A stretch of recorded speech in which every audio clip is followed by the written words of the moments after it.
Olá pessoal, tudo bem? Então hoje nós vamos para mais uma aula do sistema endócrino, tá? Então esse tema, esse tópico, ele é dividido em duas partes e eu peço a vocês que quem não viu ainda a aula de sistema endócrino 1, que volte lá no canal e assista inicialmente essa aula para que vocês possam entender melhor, né? A nossa aula de agora, que é a parte 2 do sistema endócrino, tá? Então, a glândula que nós vamos estudar agora é o timo, tá? Então, antes de eu falar do timo, eu queria mostrar para vocês como é que está subdividida a nossa caixa torácica, tá? Para que vocês consigam entender melhor como o timo, onde o timo está localizado anatomicamente, tá certo? Então, vamos lá. A nossa cavidade torácica, ela vai ser dividida em três partes, tá? Ela vai ser dividida, né? As duas primeiras partes são as chamadas cavidades pleurais, esquerda e direita. São nas pleuras onde a gente vai encontrar os pulmões direito e esquerdo. E ela também, né, a cavidade torácica, possui uma porção aqui mais, como é que eu posso dizer para vocês? Mais central, que é chamada de mediastino, tá? Que é onde a gente vai encontrar o nosso coração, aqui no mediastino inferior, e o timo, que fica logo aqui nessa porção do mediastino superior, tá? Sim. Então, além, né, da caixa torácica ela ser dividida, né, nas pleuras e no mediastino, o mediastino, né, essa região mais, né, medial do nosso corpo, ele vai ser dividido em mediastino superior, que é justamente aqui onde a gente vai estar encontrando o nosso timo, e o mediastino inferior, que é onde a gente vai estar encontrando o coração, tá? Essa porção do mediastino, gente, ela ainda vai estar subdividida, tá? Em relação ao que está na frente, no meio e atrás, certo? Então, para a gente entender melhor, olha só, nós vamos ter aqui a porção do mediastino anterior. É tudo aquilo que está localizado na frente do nosso coração, tá? E nós vamos também encontrar o mediastino médio, que é todo aquele espaço onde está ali o nosso coração. Nós também vamos ter o mediastino posterior, é tudo aquilo que vai estar atrás, né, posteriormente ao nosso coração, tá? Então, essa daqui é a subdivisão do que a gente chama de mediastino inferior, certo? Então, vamos lá, tá? Nós vamos ter aqui, olha só, o mediastino superior, que é toda essa porção aqui. Daqui para cá, a gente vai ter o mediastino inferior, tá? O mediastino inferior, ele vai ser dividido em três partes, certo? Mediastino anterior, tudo aquilo que está na frente do coração. Mediastino médio, toda a porção aqui onde fica o nosso coração, e o mediastino posterior, tudo aquilo que está atrás do nosso coração, tá? Beleza, já sabemos tudo sobre mediastino, né? Ok, então vamos lá. A cavidade torácica, ela vai ser limitada, tá? Então, ela vai ter aí os seus limites. Vamos saber quais são os limites da cavidade torácica. Então, lateralmente, ela vai ser aí delimitada pelos nossos pulmões, tá? Que são aí as cavidades pleurais. Anteriormente, ela vai ser aí delimitada pelo esternum, certo? Inferiormente, ela vai ser, olha só, delimitada pelo diafragma. O diafragma, ele é um órgão responsável aí, envolvido aí no nosso sistema respiratório, tá? E é ele que vai aí fazer a separação da nossa cavidade torácica, tá? Para a cavidade abdominal, certo? É ele que vai ser aí o ponto de divisão entre cavidade torácica e abdominal. Bem, posteriormente, né, a cavidade torácica ela vai ser delimitada aqui, olha, pela coluna vertebral, e superiormente ela vai ser delimitada pelo pescoço, tá? Lembrando que aqui no pescoço é uma comunicação, tá, que ocorre aí através da abertura torácica superior, certo? Então, vamos lá, só revisando. Lateralmente, né, cavidade torácica, ela vai ser aí delimitado, né, pelas pleuras, onde ficam os nossos pulmões, tá? Anteriormente pelo externo, posteriormente pela coluna vertebral, superiormente pelo pescoço e inferiormente pelo diafragma, beleza? Já sabemos tudo, né, de cavidade torácica, né, de tudo como ela tá aí delimitada. Pois bem, agora a gente vai aí para a região do mediastino superior, porque é nessa porção aqui, olha, do mediastino superior, onde a gente encontra a glândula que a gente vai estudar agora, tá? Que é o timo, certo? Então, o timo, gente, ele é essa glândula aqui, tá? Localizado aí logo acima do nosso coração. Então, o timo, ele vai possuir dois lóbulos, tá? Um lóbulo direito e um lóbulo esquerdo, né? O lóbulo esquerdo ele é um pouquinho aqui maior, certo? Então, ele tem aí como localização a região cervical inferior. Cervical por quê? Olha só, esse nome cervical está relacionado às vértebras cervicais que a gente vai ter aqui, tá? Então, a gente tem aqui a primeira costela, tá? Então, a primeira costela, logo abaixo aqui a gente vai ter as vértebras, que são as vértebras da nossa coluna, tá? Então, essa região cervical inferior é justamente aqui relacionado às vértebras cervicais, tá?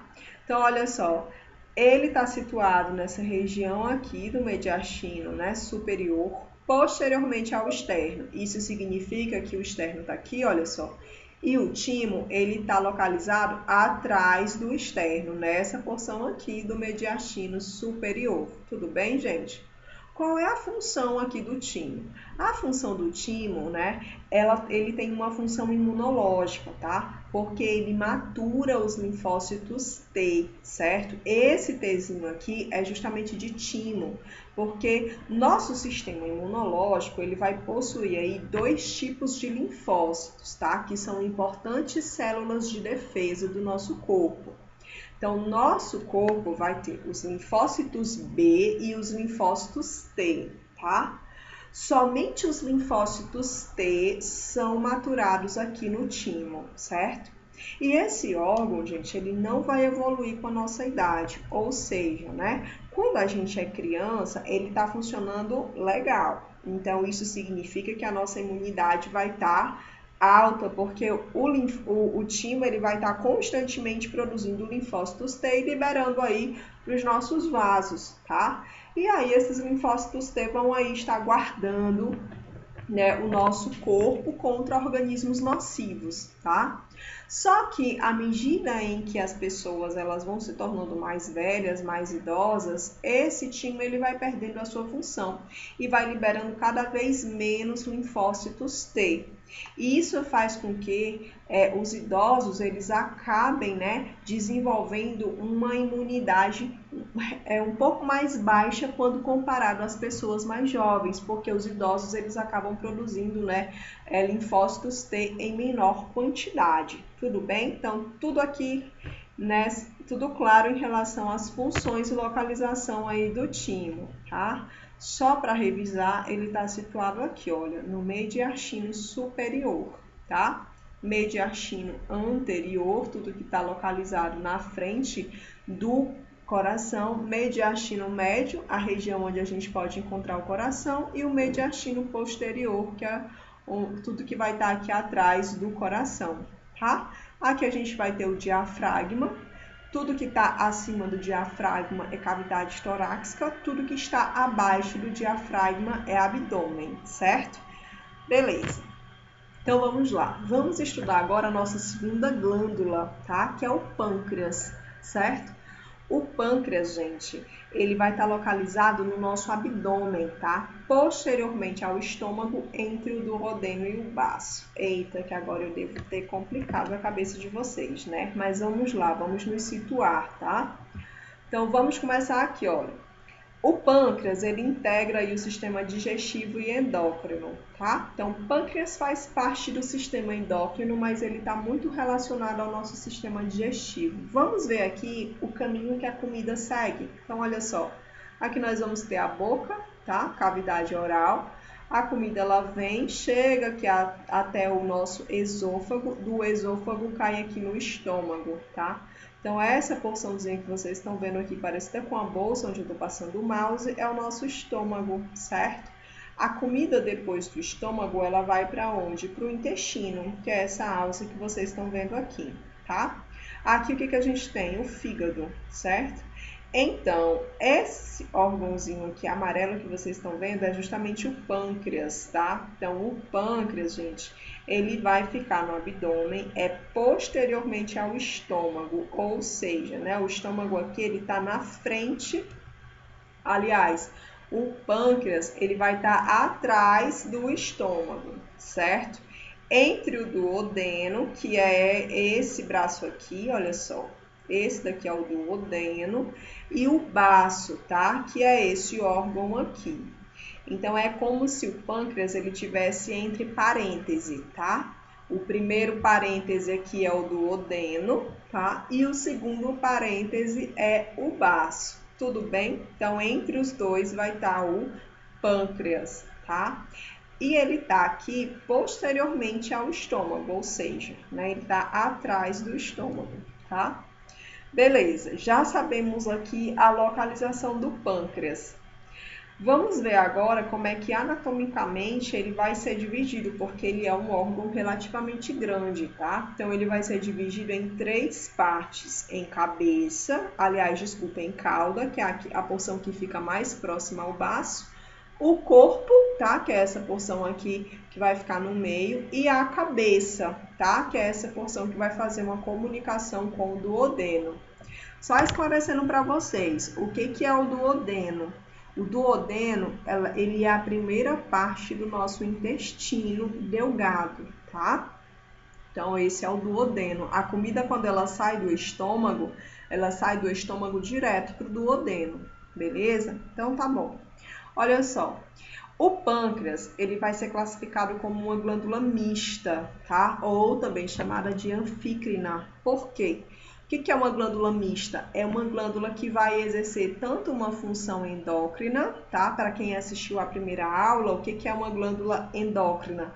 É aquela que vai produzir uma substância e liberar essa substância dentro de vasos sanguíneos, tá? Por isso que as glândulas endócrinas, elas são extremamente vascularizadas, ou seja, ao redor das glândulas endócrinas eu vou ter uma grande quantidade de vasos sanguíneos. Enquanto isso, as glândulas exócrinas, tá? São glândulas que vão produzir substâncias e liberar para fora dos vasos sanguíneos, certo?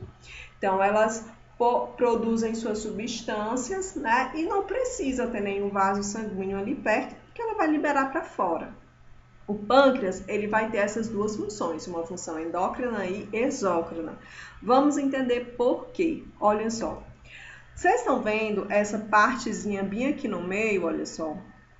Parece uma raiz de árvore. Esse daqui é o ducto, tá? É chamado de ducto pancreático.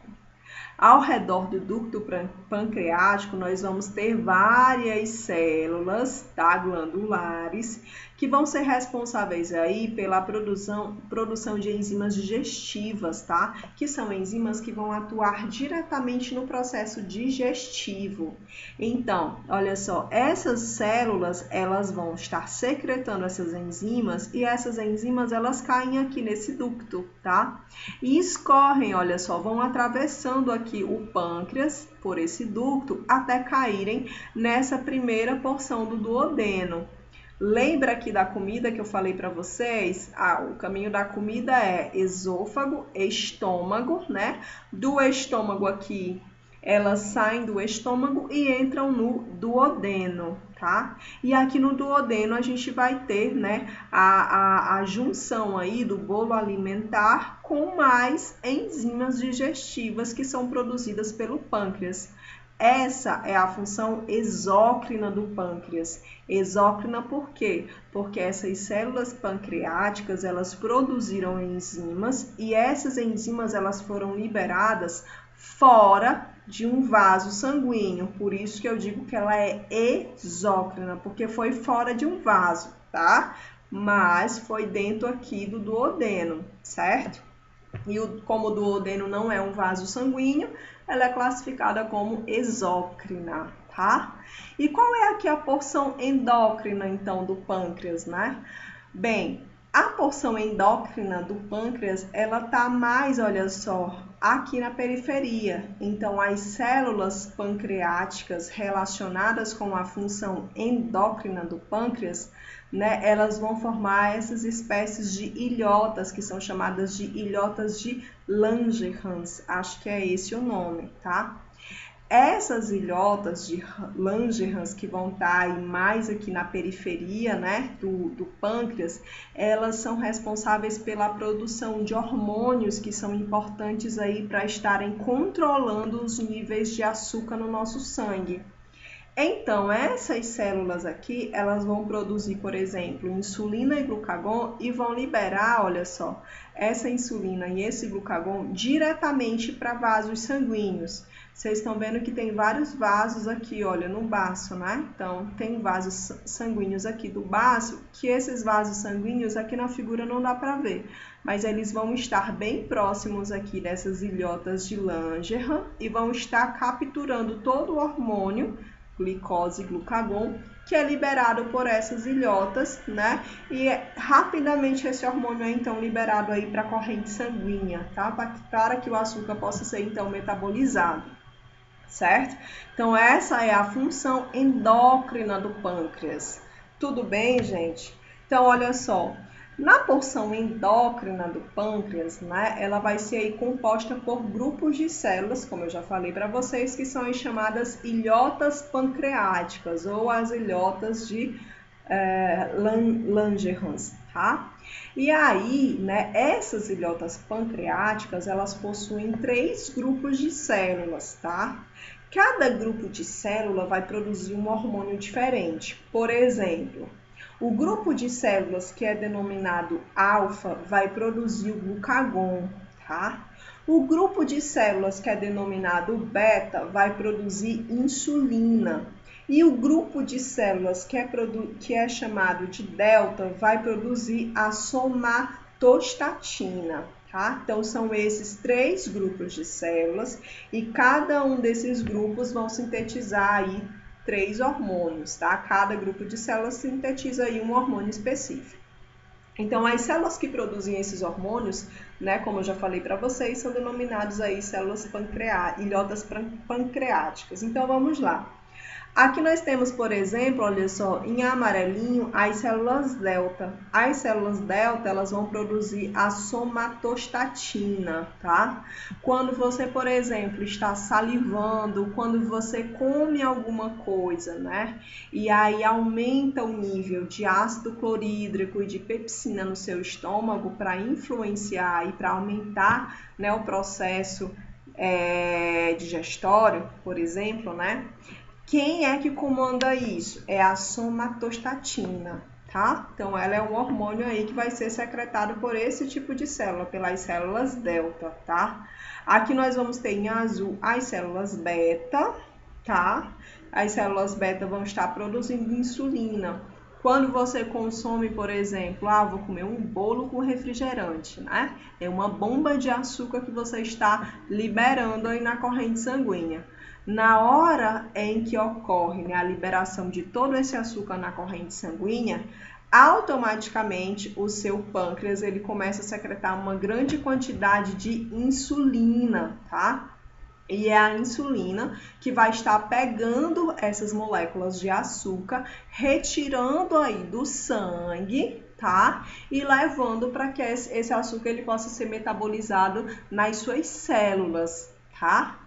Tudo bem, gente? E quando você passa assim um bom tempo sem comer, né? Você não tomou café da manhã e você foi almoçar assim umas 3 horas da tarde, né? Passou um tempão aí de jejum. Quem é que entra em ação, né? É justamente o glucagon, tá? Porque você precisa ter energia para pelo menos manter aí um metabolismo basal, tá? Supondo que você está dormindo, né? Ou supondo que, por exemplo, você não comeu, não sei porque você está fazendo jejum, não sei. Mas você precisa manter um nível de metabolismo, tá? Basal, tá? Nesses casos, quem é que entra aí? É a síntese do glucagon, tá? Através aí das células alfa. Então, o glucagon, na falta de glicose, de glicogênio, ele vai estar pegando as proteínas, tá? Dos seus músculos, quebrando essas proteínas e transformando ela então em energia para que as suas células possam estar utilizando essas moléculas, né? Com uma finalidade energética. Tudo bem, gente? Então aí o nosso pâncreas ele tem uma função importantíssima na regulação, né, do açúcar que está ou não estar disponível no nosso organismo, tá? Então aqui só para vocês terem uma visão melhor, certo? E aí, aqui tá direitinho, depois vocês, né, eu vou passar por esse slide direto, mas depois vocês podem, né, vir aqui e olhar direitinho, tá? Tá tudo descrito aí. Gente, quando o pâncreas ele não funciona corretamente, né, qual é a principal patologia que aparece, né? É a diabetes. Tá? Então, nós vamos ter aí dois tipos de diabetes. Nós vamos ter a diabetes tipo 1 e tipo 2, né? Vamos primeiro aí para tipo 1, que é a diabetes mais rara, tá? A diabetes tipo 1, ela vai ser conhecida, tá? Por ser uma doença autoimune, tá? Por quê? A diabetes tipo 2, ela acontece quando existe, assim, alguma falha no nosso sistema imunológico, que ele reconhece, na verdade, as nossas células imunológicas, elas vão lá e destroem as células que produzem insulina, tá? Lembra das células que produzem insulina? São justamente, olha só, as células beta, tá? Então tá aqui essas células azulzinhas que são as que produzem insulina. O nosso sistema imunológico vem e acaba destruindo as células produtoras de insulina. Consequentemente, né, com a morte dessas células, o indivíduo ele para de sintetizar insulina, tá? E aí, qual é o resultado disso? O açúcar ele fica circulando no sangue em vez de ser usado como energia, tá? É como se a insulina, gente, ela fosse um carrinho, certo? Então, o açúcar chegou no sangue, a insulina vai lá, pega o açúcar e leva até a célula, certo? Só que quando a pessoa ela não sintetiza mais a insulina, eu não tenho quem faça esse transporte da insulina para a célula, tá? E aí o açúcar também não consegue fazer isso sozinho. Então, acaba que o açúcar fica lá, circulando, né, na nossa corrente sanguínea, tá? Bem, a diabetes tipo 1, ela vai estar acometendo aí cerca de 5 a 10% do total de todas as pessoas aí que possuem diabetes, tá? Ela é uma diabetes mais rara e é nesses casos em que o médico, ele vai receitar, né, doses de insulina para a pessoa ficar aplicando durante o dia, tá? Então, sei lá, vai tomar café da manhã, aí a pessoa vai lá e aplica insulina nela mesma. Vai almoçar, aí a pessoa vai lá e aplica insulina nela mesma novamente, tá? Então, nesses casos em que a pessoa, ela aplica a insulina. Na diabetes tipo 2, ela é o caso mais comum, tá, de diabetes. Então, cerca de 90% dos casos de diabetes são do tipo 2. E isso vai acontecer por quê? Quando o nosso organismo ele não usa a insulina de maneira eficiente, tá? Ou então há uma produção de pouca insulina. Então, isso pode ter alguma causa genética, né? O indivíduo adquiriu alguma mutação em que fez com que a gente parasse de estar utilizando a insulina de uma forma eficiente nesse transporte do açúcar para a célula, tá? Ela não está conseguindo fazer esse transporte direito, certo? Ou o indivíduo ele passou a vida toda tendo uma má alimentação. E aí chegou um momento em que o sistema, né, esse sistema de transporte acaba ficando defasado, né, sobrecarregado de tanto que a pessoa já usou ele a vida toda, tá? Então, essa má alimentação e as causas genéticas é o principal tipo de diabetes tipo 2, tá? Então, resultado, níveis altos de açúcar circulando no sangue. Geralmente, né, a maioria das pessoas vão apresentar esse tipo de diabetes tipo 2 aqui à medida em que vão ficando mais velhas, tá? O diabetes tipo 1, ele é mais ocorrente em crianças e adolescentes, certo, gente? Bem, então aqui eu já falei para vocês, né, sobre a porção tanto exócrina como endócrina do pâncreas, tá? Vou só mostrar esse slide aqui rapidinho para vocês. Então, o pâncreas exócrino, tá? Ele possui aí, né, uma porção exócrina composta aí de arcinos, tá? Que são justamente essas estruturas aqui redondinhas, certo? Então, esses arcinos, eles são responsáveis pela síntese do que a gente chama de suco pancreático, tá? Então, os arcinos, como eu falei para vocês no outro slide, ele está mais próximo aqui, olha, da região mais central do pâncreas, tá? Ele vai produzir o suco pancreático, que nada mais é, o que é o suco pancreático? É justamente a junção de várias enzimas que vão estar atuando aí na digestão dos alimentos, tá? Então, por exemplo, a gente vai ter células aqui do sistema endócrino que vão estar produzindo a amilase pancreática, que é uma importante enzima relacionada ao metabolismo, à degradação de carboidratos, tá? Outro local que a gente vai produzir a amilase é na boca. A digestão dos nossos do carboidrato que a gente consome já começa na boca, tá, gente? Porque a gente vai ter a amilase salivar, que é uma amilase, enzima produzida aí pelas glândulas salivares, tá?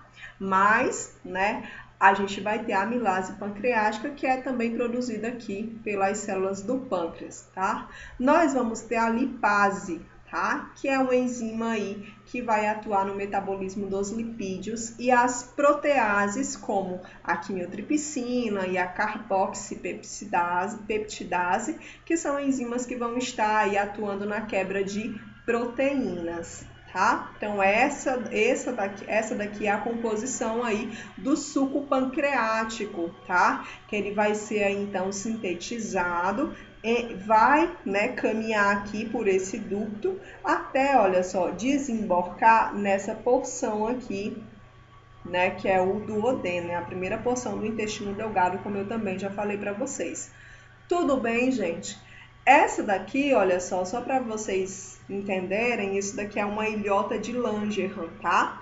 Essa daqui é a porção endócrina do pâncreas. Percebam que como ela é uma porção endócrina, ou seja, ela vai produzir hormônios, e esses hormônios eles vão ser então liberados diretamente na corrente sanguínea. Olha a quantidade de vasos que circulam aqui, as ilhotas pancreáticas ou ilhotas de Langerhans, tá? Quando a gente olha aqui para a porção exócrina do pâncreas, olha como já modifica aqui um pouco, né, a organização.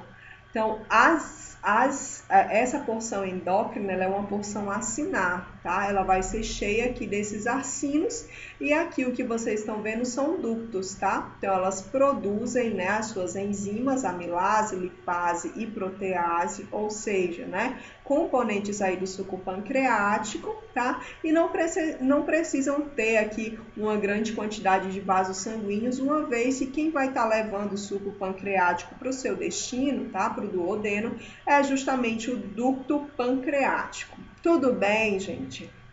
Acho que a gente já falou tudo aí de pâncreas, tá? Agora a gente vai para a nossa próxima glândula, que são as suprarrenais. As suprarrenais, elas parecem dois chapéuzinhos, tá? Que vão ficar aí logo acima dos nossos rins. Então, ela vai ser localizada na porção superior dos dois rins, tá? Com uma morfologia diferente de cada lado, tá? Eu vou ter uma que é maiorzinha, né, mais pontuda, e a outra nem tanto, tá? Aqui a gente tem um comprimento dela, que é de cerca de 3 a 5 centímetros, e a espessura de 4 a 6 milímetros, tá? Então, elas são circundadas por tecido conjuntivo, contendo muita gordura, que é a chamada gordura perinéfrica, certo? Qual é a função aqui das glândulas suprarrenais?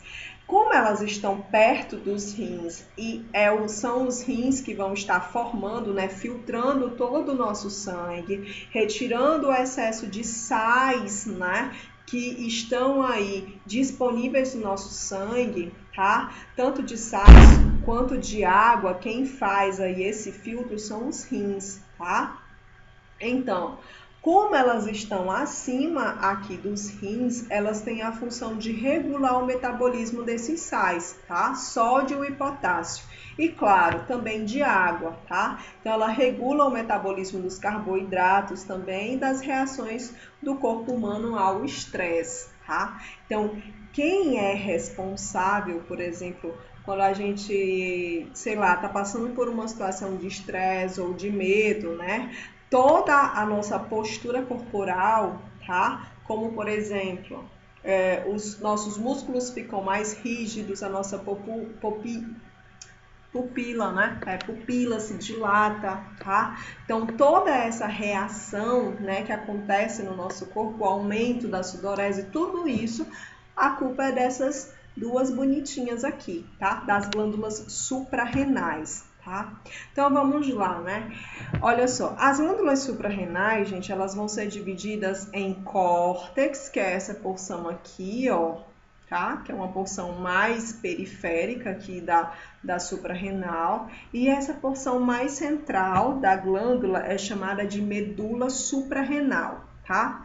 Cada uma dessas porções, né, está relacionada aí com a síntese de hormônios, de diferentes hormônios. Então, por exemplo, o córtex da suprarrenal, ele vai ser responsável pela produção, né, dos hormônios cortisol, que é chamado hormônio do estresse, e a aldosterona, tá? Que a gente já vai ver aqui daqui a pouquinho a função da aldosterona.